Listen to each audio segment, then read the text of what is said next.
Mr. Speaker, first and foremost, I want to thank Chairman Rowe and the House Committee on Veterans Affairs for their work on this legislation and their focus on reforming the VA.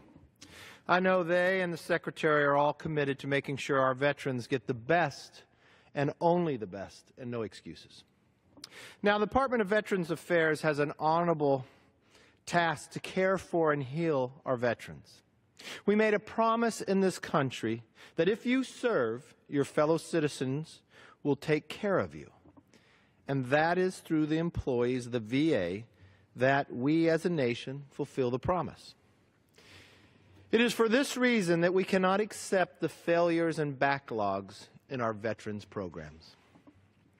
Now, we all know that there are thousands of great employees at the VA who consider their duty to care for the veterans as much bigger than just a job.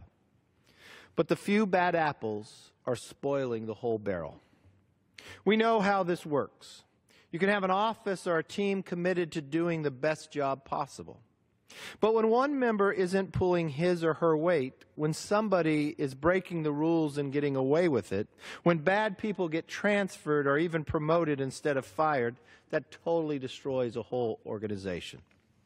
It undermines morale, and it makes the team ineffective, and it allows for failures to continue or get worse.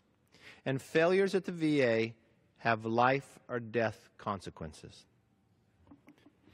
This has happened for years where a person who was jailed got leave to serve time and then returned to the VA. Years where an employee showed up drunk to work and participated in a surgery. Years where a psychiatrist watched deeply inappropriate videos with a veteran in the room.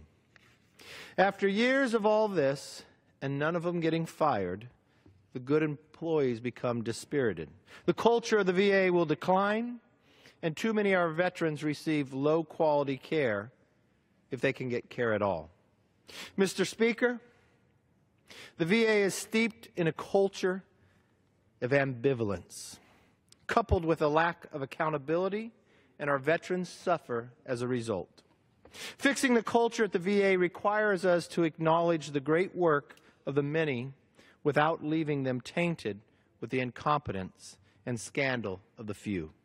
It requires removing the bad apples. So I'm glad that we are finally sending this bill to the President's desk.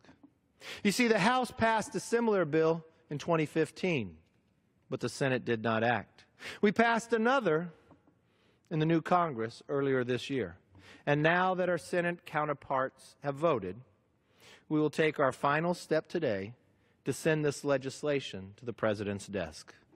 Once President Trump signs this into law, I predict we will begin to see the cultural change at the VA, and our veterans will get the care we promised them and they deserve. I yield back.